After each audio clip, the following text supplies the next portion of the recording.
C drive is nearly full? Here's how to fix it.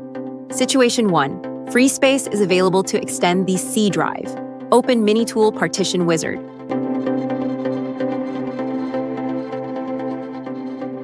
Right-click Drive C and select Extend.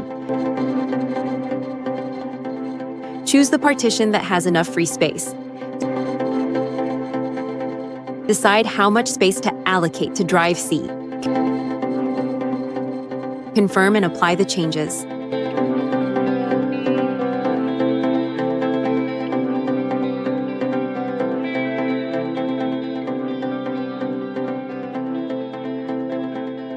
Situation 2. No free space is available. Connect a larger disk to your computer internally or via USB. Open Minitool Partition Wizard full version. Right-click the system disk and select Copy. Choose the larger disk as the target. Follow the on-screen instructions to clone Drive C to the larger disk.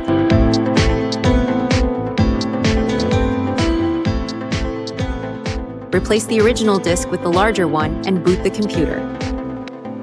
Thanks for watching. For more information, please leave comments or contact us via support@minitool.com.